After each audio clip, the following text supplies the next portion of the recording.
Bonjour tout le monde, j'espère vraiment que vous allez bien. Aujourd'hui nous allons discuter palette de fard à paupières. Je vais vous présenter mon top 10 du moment. J'ai décidé en cette période de confinement de lancer une série. Ces vidéos sortiront tous les jeudis. Je vais vous faire un top 10 par catégorie. Donc aujourd'hui on va parler palette de fard à paupières. Jeudi prochain on sera sur le top 10 fond de teint. Jeudi d'après top 10 bronzer, top 10 highlighter, etc., etc.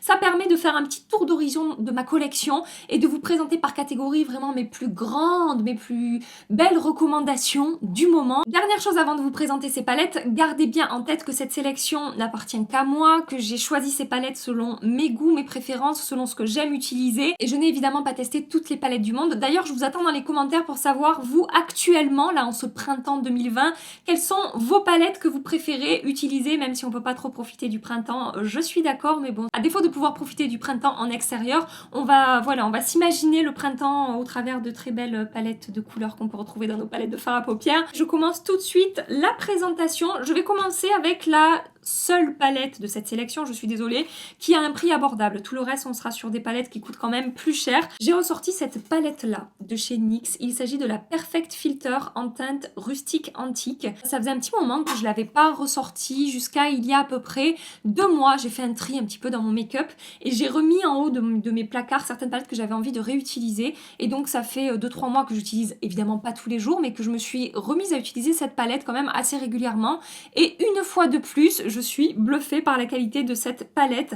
Les fards sont bien pigmentés, on n'est pas sur une pigmentation comme chez Anastasia évidemment, mais ça reste très très correct pour le prix de cette palette. Les fards se travaillent très bien, j'aime beaucoup l'harmonie des teintes, vous savez que moi c'est vraiment le genre de teinte que j'aime, donc si vous recherchez une palette à un prix abordable dans ces tons là, vous pouvez regarder la rustique antique de chez NYX, et que ce soit les mat ou les lumineux, franchement c'est pas mal du tout. Donc là je vous ai fait 4 swatchs, mais je vais vous montrer la palette swatchée entièrement. On peut faire des make-up chargés, on peut faire des make-up très légers, très naturels. Alors il existe plusieurs teintes dans cette gamme là chez NYX. Moi je n'ai testé que la rustique antique puisque c'était vraiment l'harmonie des teintes qui me plaisait, mais vraiment, alors je ne sais pas si les autres palettes de cette gamme là valent autant le coup en termes de qualité, mais franchement j'avais été bluffée par la qualité de cette palette et je le suis encore aujourd'hui. Voilà, donc c'est vraiment une palette que j'apprécie beaucoup utiliser en ce moment et que je vous recommande. Ensuite je voulais vous parler de cette petite palette là de chez Huda Beauty. Il s'agit de la Nude Rich que vous avez vu passer déjà sur ma chaîne, mais ça fait un petit moment que je vous en avais pas parlé et ces derniers temps je l'ai beaucoup utilisé justement quand je veux réaliser des make-up dans ces tons là, un petit peu cranberry, rose, rouge. J'aime beaucoup cette palette, en particulier pour ses lumineux. Je trouve que Huda Beauty, franchement, personnellement, selon mes goûts et mon avis, se démarque dans ses palettes par ses lumineux. Les fards mat qu'on retrouve dans cette palette, ils sont très bien, ils se travaillent bien, ils sont pigmentés, ils s'estompent facilement, j'aime beaucoup la qualité, mais on peut quand même en retrouver facilement ailleurs.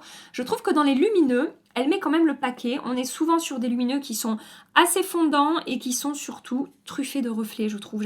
J'adore ces lumineux ces derniers temps, Huda Beauty. Regardez-moi ce fard, il est à la fois pêche corail, à la fois doré, on a presque même des reflets un tout petit peu, mais un tout petit peu vert, j'ai presque envie de dire à l'intérieur. Enfin, il est fou ce fard. Il a vraiment plein de reflets différents et c'est le cas de beaucoup de ces fards. J'adore l'utiliser en ce moment pour réaliser des make-up quand même printaniers, même si on peut se dire que cette palette est assez automnale en termes de couleurs. Et bien écoutez, moi je trouve pas vraiment. Regardez les deux lumineux que je vous ai swatchés. Si là on n'est pas sur des lumineux assez printaniers, je sais pas sur quoi on est. Donc c'est vraiment une palette que j'aime beaucoup utiliser en ce moment. Alors petite parenthèse avant de continuer la présentation, sachez que l'ordre dans lequel je vous présente les palettes aujourd'hui, ça va crescendo en termes d'amour et de passion que j'ai pour ces palettes. C'est-à-dire que c'est un petit peu 19, 8, 7, 6, 5, 4, 3, 2, 1. Palette suivante, alors ça c'est vraiment une palette que je ressors uniquement pour le printemps et pour l'été depuis que je l'ai. Il s'agit de la palette Riviera de chez Anastasia Beverly Hills. C'est une palette, quand vous allez la voir comme ça, vous allez vous dire, mais Gabi, toi, tu mets ce genre de palette dans tes favoris? Oui. Vous ne rêvez pas, je mets cette palette dans mes favoris, en particulier pour cette période de l'année.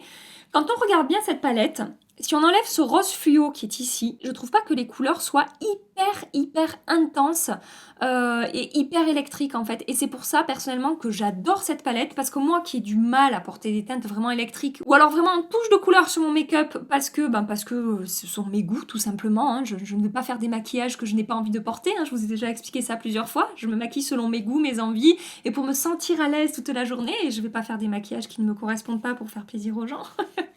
pour passer la journée après comme ça, me dire putain, qu'est-ce que j'ai fait? Pourquoi j'ai fait ce maquillage? Je me sens pas bien. Ça n'a aucun intérêt, hein. Moi, le make-up, c'est fait pour me sentir bien. Donc, justement, cette palette qui est quand même assez colorée reste pour moi tout à fait portable, avec des couleurs assez sympas, avec lesquelles je peux m'amuser sans être mal à l'aise après, parce que c'est trop voyant quand je vais sortir de chez moi. Voilà. Par exemple, si je vous mets la palette Alyssa Edwards de chez Anastasia à côté de la Riviera, vous allez comprendre ce que je veux dire. Je sais pas si la caméra rendra bien au niveau des couleurs. Ça, c'est vraiment très électrique, très vif comme couleur, très voyant selon moi et mes goûts. La Riviera, elle reste pour moi beaucoup plus portable et beaucoup plus facile à utiliser. Et au-delà de ça, on est sur une qualité Anastasia, c'est-à-dire des fards très pigmentés, qui se travaillent bien, qui ont une bonne tenue, qui sont très agréable à travailler. C'est vraiment, enfin voilà, les palettes Anastasia, de toute façon, vous savez que ce sont des palettes que j'adore. Il y a toujours des palettes Anastasia dans mes top 10 ou dans mes palettes du moment, etc. Vous en retrouverez toujours. Et en ce moment, en plus, je ne sais pas si vous aurez remarqué, on est plutôt sur une tendance de fard à paupières pastel. Et quand j'élimine ce rose fluo, comme je vous dis, je trouve, moi personnellement, je trouve que il y a pas mal de teintes pastel dans cette palette en fait, voilà. Et donc je suis contente de l'avoir, je suis contente de l'utiliser et j'adore la qualité de cette palette. Voilà ce que je voulais vous dire par rapport à la Riviera. Palette suivante, et bien écoutez, on est toujours chez Anastasia. Je vous en ai beaucoup parlé ces derniers temps. C'est la dernière palette sortie, tout simplement. Il s'agit de la Amrezy palette. Donc vous pouvez voir qu'on a 2 fards à paupières en plus que dans les palettes classiques de chez Anastasia. Des mats, des lumineux, des pailletés. C'est un petit peu la petite particularité dans cette palette. Personnellement, cette palette Amrezy, je trouve que c'est une palette qu'on peut utiliser toute l'année. On a des teintes très neutres, très faciles à porter au quotidien. Et on a des teintes un petit peu plus vives, un petit peu plus lumineuses, un petit peu plus fraîches, qu'on peut porter avec grand plaisir au printemps ou en été. Par exemple, regardez ce quad ici. Là, franchement, pour le printemps, il est super. Cette teinte aussi ici, celle-ci aussi. On a le bleu vif ici. Alors moi, le bleu et le rose vif qu'on retrouve, lumineux, là, qu'on retrouve dans cette palette, je me ferai, comme je vous ai dit, des touches de lumière. Je ferai un petit ras de cils, je ferai un trait de liner, quelque chose comme ça. Mais je ne ferai pas un make-up complet avec ces fards-là parce que ça ne correspond pas à mes goûts et à ce que j'aime. Mais quand même, j'apprécie beaucoup le fait que ces 2 teintes soient dans cette palette puisque du coup, je trouve que ça en fait une palette un petit peu à tout faire. On a aussi ces fards pailletés que je vous conseille d'utiliser avec une colle à paillettes. Je trouve que voilà, ce ne sont pas des fards qu'on peut utiliser tout seul. Franchement, je pense que c'est le genre de palette qui peut me suivre toute l'année dans mes top 10 ou dans mes palettes préférées du moment. Parce que vraiment très complète. En plus, on a un noir. Moi, vous savez que j'aime faire mon trait de liner avec des fards noirs, donc c'est parfait. Et voilà, pailleté, mat, lumineux, neutre et vif et coloré. Et on a tout ce qu'il faut dans cette palette pour faire toutes sortes de make-up. J'ai ensuite 2 mini de chez Natasha Denona à vous présenter. Ce n'est pas étonnant, me direz-vous, et je suis tout à fait d'accord avec vous. Aucune surprise que ces 2 palettes se retrouvent dans ma sélection des palettes du moment. Donc tout d'abord, je voulais vous parler de la Mini Gold de chez Natasha Denona, une palette que je n'arrive pas à quitter. Je pensais vraiment qu'au printemps, j'arrêterais un petit peu de l'utiliser, que je passerais sur des couleurs plus vives et plus printanières comme avec la Riviera, mais je continue quand même à l'utiliser régulièrement et je continue à chaque fois que je me maquille avec cette palette à me dire que vraiment je la trouve magnifique. J'adore l'harmonie des teintes dans cette palette, voilà. Vraiment en particulier pour ces 2 verts ici, vous savez que j'ai eu une petite lubie ces derniers temps avec le vert. Personnellement, je trouve que la qualité des fards Natasha Denona en général c'est quand même très bon, même si en termes de texture de fard, celle-ci n'est peut-être pas ma préférée, mais pour ce qui est de l'harmonie des teintes et de ces 2 verts là dont je raffole dans cette palette, je n'arrive pas à arrêter d'utiliser cette palette. Et à chaque fois que je l'utilise, que ce soit quand je fais des stories sur Instagram ou quand je pouvais, fut un temps, sortir dans la rue, aller à l'extérieur et voir d'autres personnes que Maxime, eh bien on me faisait toujours des compliments quand j'utilisais cette palette en me disant « Waouh, c'est trop beau, les couleurs que tu portes sur ta paupière et tout ». C'était surtout les couleurs qui ressortaient toujours quand j'utilisais cette palette. J'ai l'impression que je parle d'un temps qui n'existe plus depuis 100 ans. Ça fait 15 jours, j'ai l'impression que ça fait 8 mois. Bref, donc voilà, je vous ai fait... Bon, vous avez déjà vu les swatchs, mais je vous les refais regarder ça. Mais regardez comme c'est beau, quoi. Je ne suis pas prête à couper le cordon avec cette palette printemps, été, automne, hiver. C'est pas possible. Pour l'instant, je ne m'imagine pas ne plus utiliser cette palette pour le moment. Et là, je suis en train de voir qu'il me reste 5 palettes encore à vous présenter. Imaginez, comme j'aime déjà celle-ci, imaginez comme j'aime les autres. La suivante. Alors la suivante, ça me fait mal au cœur, pour pas dire autre chose, de la mettre en 1, 2, 3, 4, en 5e position. Parce que peut-être elle n'est pas en 5e position, mais en même temps, elle est petite. C'est une mini. Les autres, c'est vraiment des grandes palettes. Je crois que c'est pour ça que je les ai pas mises plus haut dans le classement. La mini nude également, je sais qu'elle est vraiment très très difficile à avoir. Pendant longtemps, elle était uniquement disponible en retrait en magasin, chose qui n'est plus faisable actuellement, et qu'elle n'était pas disponible en livraison. Si vous pouvez mettre la main sur cette palette à un moment donné dans votre vie, peut-être n'hésitez pas. J'ai eu tellement, mais tellement de retours positifs concernant cette palette. Et alors ce qui est marrant avec cette palette, c'est que j'ai eu beaucoup de messages dans le genre. Mais en fait au début quand on l'a vu, on se dit ouais bof, t'en as beaucoup parlé, on se disait oui bon, elle s'excite pour une palette de nude tout à fait classique, on comprend pas pourquoi. Et puis je ne sais pour quelle raison vous avez fini par craquer sur cette palette. Et donc dans vos messages vous me disiez, et puis j'ai commencé à utiliser cette palette et je ne peux plus m'en passer, elle est sublime, j'adore le genre de make-up que je me fais avec, j'ai tout le temps des compliments quand j'utilise cette palette, etc. Et ça me faisait tellement plaisir quand je disais ce genre de message, parce que cette palette c'est exactement ça. Quand on la voit, on se dit bon, franchement, quel intérêt de s'énerver après une palette comme ça, franchement. C'est juste des marrons et des lumineux, semble-t-il très très classique et sans grand intérêt. Je vous refais juste le swatch de ce lumineux-là. C'est juste un bronze, on dirait, comme ça dans la palette, et je vous assure qu'à l'œil nu, c'est un fard, de nouveau, qui est truffé de reflets. On a donc du bronze, on peut même voir un petit peu, je sais pas comment dire, mais ça... Selon l'angle en fait avec lequel on regarde le fard, ça pourrait tirer un petit peu en sous-ton sur du cranberry, je vous jure, mais vraiment à peine, hein, c'est vraiment un sous-ton selon les reflets. Voilà, là par exemple, j'aurais tendance à avoir un tout petit peu très légèrement de marronné cranberry, vous voyez. Et puis on a du doré, c'est un petit peu scintillant, lumineux. Rien que pour ce fard, cette palette pour moi vaut le coup. Voilà, ce n'est que mon avis, hein, évidemment, je sais qu'il y en a qui vont vraiment trouver ça nul à chier, je suis désolée, mais moi vraiment je suis ultra fan, et à chaque fois que je vous fais les swatchs, je vous dis mais regardez ça. Bon, les mats, effectivement, on est vraiment sur des couleurs classiques, là on a la couleur de transition et puis on a le mat pour intensifier ici, mais c'est en particulier pour moi les lumineux dans cette palette, et voilà, les mats sont totalement assortis aux lumineux qu'on retrouve. Petite info importante concernant Natasha Denona, ça n'est pas une marque exclue, donc quand vous avez un code promo que vous pouvez utiliser sur Sephora, sachez que vous pouvez le faire passer sur Natasha Denona. Ces palettes coûtent 25 € et avec voilà, moins 20 ou moins 25%, on arrive aux alentours de 20 € plus ou moins. Voilà, donc palette suivante, on passe sur un budget, déjà Natasha Denona c'est cher, mais alors là, et vous me voyez venir, c'est une marque vraiment qui coûte très cher, je vous l'accorde. Mais écoutez, j'en ai acheté 2 et vraiment, elles font partie de mes palettes préférées de tous les temps. Je voulais donc mettre aujourd'hui en 4e position la palette Mothership numéro 6 de chez Pat McGrath. Dans ces palettes, en tout cas dans les 2 que j'ai moi, je sais que c'est pas le cas dans toutes les Mothership, mais en tout cas moi dans les 2 palettes que j'ai, vous avez 4 fards mat et lumineux d'excellente qualité, mais qui restent au niveau des finis et des rendus des fards mat et lumineux, quoi, même s'ils sont très beaux, que les fards mat se travaillent à l'infini et que je ne retrouve pas la qualité de ces fards forcément dans d'autres palettes. Ce qui pour moi démarque vraiment ces palettes des autres palettes de ma collection, ce sont les fards à effet qu'on retrouve dans ces palettes Mothership. Donc les 4 fards là que nous avons ici. Je peux vous dire que dans toutes les palettes de fards à paupières que j'ai, je ne retrouve pas les mêmes effets et le même rendu que je peux avoir avec ces 4 fards que j'ai ici.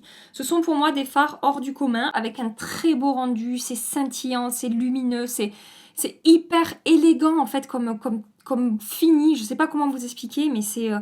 Voilà, je ne possède pas en particulier les scintillants et pailletés, là, comme ceux-là, là, ces deux-là. Pour moi, vraiment, ça sort du lot. Voilà, et les autres, comme je vous dis, sont très beaux également. Quand je fais des make-up tout simples avec ces fards-là et que je n'utilise pas forcément ceux-là, je suis toujours bluffée par le rendu fondu que je vais avoir sur ma paupière. Je me souviens quand je suis allée à Paris, c'était, je sais plus, en décembre, je crois, j'avais pris cette palette-là de chez Pat McGrath avec moi. J'avais pris que celle-là pour partir pendant 3 ou 4 jours, je sais plus. Je suis allée pendant ce petit séjour au Sephora des Champs-Élysées et je me souviens que je portais sur les yeux ce quad-là. Tout simple, hein, vraiment, vous voyez, on est sur des teintes vraiment très neutres, très faciles à porter. Je crois qu'il y a à peu près 4 ou 5 vendeuses de chez Sephora qui sont venues me voir quand peut-être j'étais dans leur rayon là en train de tout toucher, de faire des swatchs avec tout, qui sont venues me voir en me disant mais qu'est-ce que vous portez sur les yeux, c'est hyper fondu, c'est vraiment hyper beau. C'était ça. Et donc j'étais vraiment surprise parce que je vous dis, ce maquillage-là, il était neutre, mais super neutre. En fait, elles étaient plus interpellées par ce fini presque mouillé que ce fard lumineux va m'apporter que par les couleurs qui étaient qui était tout à fait classique. Donc vraiment, pour moi, oui, la qualité de ces palettes sort du lot. Palette suivante, on repasse chez Natasha Denona, mais cette fois-ci sur des grands formats. C'est une palette que j'ai délaissée pendant un petit moment, parce que je teste beaucoup de produits, beaucoup de palettes, vous le savez, et du coup, vous l'avez vu beaucoup passer sur ma chaîne pendant un certain temps, et puis plus rien. Et puis là, je me suis remise à l'utiliser depuis, je sais pas, je dirais 2 mois et demi à peu près. Ouais, non, on est en avril, donc j'allais dire depuis le début de l'année. Non, depuis février à peu près, j'ai ressorti ma Gold palette. C'est la première palette que j'ai achetée de Natasha Denona. Donc déjà, sentimentalement parlant, elle a une place dans mon cœur. Que les autres n'ont pas. Les gens qui vont arriver là et qui vont se dire mais elle est en train de parler de palette de fard à paupières, mais elle est cinglée. Oui, je suis cinglée. Oui, c'est pas nouveau. Bienvenue à vous, bienvenue chez les cinglés du make-up. Voilà, si vous êtes cinglés vous aussi, installez-vous. Abonnez-vous si vous avez envie. Et si vous prenez peur, au revoir, à bientôt. C'était un plaisir de vous avoir parmi nous. La Gold de chez Natasha Denona. Une palette à la fois avec des teintes super facile à porter au quotidien. Et en même temps, on a des fards qui, selon moi, vont vraiment faire la différence dans cette palette par rapport à une palette plus classique. De par certains fards, leurs reflets, qui sont vraiment originaux, et certaines teintes, juste de par leur texture vraiment fondante. Donc, au-delà de l'harmonie des teintes, parce que, franchement... c'est vraiment le genre de teinte que j'adore. Donc au-delà de l'harmonie des teintes que je trouve vraiment très belle selon mes goûts, j'adore également les effets et les finis et les différents rendus qu'on va retrouver dans cette palette. Donc là je vous ai fait 4 swatchs de lumineux. Regardez-moi ça. Regardez ces reflets dans ce fard, des reflets dans ce fard. Regardez-moi le côté fondant et crémeux de ces 2 fards lumineux que je vous ai swatchés là. Franchement, presque là, on dirait que c'est un fard crème en fait. On dirait que c'est mouillé sur ma peau là où j'ai appliqué le fard. J'aime également beaucoup ce fard un petit peu en transparence, mais scintillant bleuté comme ça là. Oh là là, mais qu'est-ce que c'est beau, mais qu'est-ce que j'aime. C'est que celui-là. C'est que celui-là, les autres c'est Pat McGrath là, c'est celui du bas. Bon bref, vous aurez compris cette palette Gold de chez Natasha Denona. Je l'adore, je reprends un plaisir fou à l'utiliser, je m'en veux même de l'avoir un petit peu délaissée pendant un certain temps, mais je pense que vous pouvez le voir, hein, que quand même elle est usée, elle est utilisée cette palette. Plus mes palettes, de toute façon vous le verrez, hein, plus mes palettes sont crades, et plus ce sont des palettes que j'utilise. À part que les Pat McGrath là, enfin il y en a une autre qui arrive, hein, je suis désolée, je les ai nettoyées avant de vous les présenter tellement elles étaient... en bordel. Donc la palette numéro 2 de mon classement, c'est de nouveau chez Pat McGrath, ça a été l'enfer pour départager ces 2 palettes. On a la Pat McGrath Mothership numéro 5. Vous aurez compris, je préfère la Mothership 5, j'arrive plus à parler. Ouf, le confinement ça fait du mal aux neurones. Je vous disais, je préfère en termes d'harmonie de couleurs la Mothership numéro 5 à la numéro 6, même si c'est très dur pour moi de vous dire ça. Je pense que si je devais en garder qu'une des deux, j'aurais tendance à quand même à garder celle-ci. Donc je ne vais pas réévoquer les raisons que j'ai déjà évoquées pour cette palette-là, parce qu'en fait, au niveau de la qualité, des fards à effet, etc., c'est vraiment les mêmes arguments que pour la numéro 6. Mais celle-ci est en place numéro 2, grâce à ce fard, qui peut vous paraître, voilà, un mat très classique, mais moi j'adore cette teinte aubergine, comme ça je la trouve magnifique. Voilà, en particulier pour ces 3-là, là. Qu'est-ce que j'aime. D'ailleurs, je me suis maquillée avec cette palette aujourd'hui, à part que juste, j'ai pris un lumineux. Pour mon coin interne, j'ai pris un lumineux de la numéro 6. Je fais souvent ça. Je mélange souvent ces 2 palettes quand je me maquille. Mais voilà, donc c'est pareil. Les mats et les lumineux plutôt classiques, rendus magnifiques, fondus, estompés, faciles à travailler, pigmentés, rien à dire. Et les fards à effet qui, pour moi, font toute la différence dans ces palettes. Vraiment, je suis fan. Juste une petite chose, j'ai reçu pas mal de commentaires par rapport à, ou de messages sur Instagram par rapport à cette teinte-là, où vous me disiez que vous trouviez qu'elle avait pas le même rendu que les autres lumineux dans la palette. Mais en fait, c'est que c'est pas le même fini, tout simplement. Voilà, il faut prendre ça comme le bleu que je vous ai swatché là de la palette Gold. C'est plutôt des toppers. Soit seul, ça va vous teinter un petit peu la paupière et apporter un effet scintillant sur votre paupière, mais de manière très légère et assez subtile. Soit vous pouvez l'appliquer en topper par-dessus un fard pour changer un petit peu les reflets. Et enfin, dernière palette, mais pas la dernière, en fait la première du classement, en première position de ce top 10 palettes pour les yeux. C'est une palette que vous voyez passer dans tous mes classements de palettes en fait. C'est une palette que vous avez vu passer dans ma vidéo si je devais ne garder qu'un seul produit. Si ces vidéos vous intéressent, je vous les mets dans la barre d'infos. Je vous ai fait une version petit prix et prix abordable et une version prix marque de luxe et marque professionnelle. Bref, elle était également dans cette vidéo. Il s'agit de la palette Biba de chez Natasha Denona. Pourquoi elle est en position numéro 1 devant la palette Pat McGrath? Parce que selon ma personnalité, mes goûts, qui je suis, ce que j'aime faire comme type de make-up, c'est la palette qui me correspond le mieux. J'ai du mal à dire que je ne mets pas celle-ci en position numéro 1, mais je me dis si je devais n'utiliser qu'une seule palette tous les jours de ma vie jusqu'à ma mort, sans pouvoir en utiliser aucune autre, ce serait laquelle? Je pense sincèrement que ce serait celle-ci, puisque celle-ci, moi personnellement, je peux utiliser toutes les teintes tous les jours. Vous voyez ce que je veux dire? Je vais pas faire un make-up avec toutes les teintes tous les jours sur ma tronche, hein, c'est pas ce que je veux dire. Mais c'est que il n'y a pas une seule teinte par rapport à laquelle je vais me dire oui bon celle-là aujourd'hui j'ai envie de quelque chose de léger donc je vais pas l'utiliser. Non.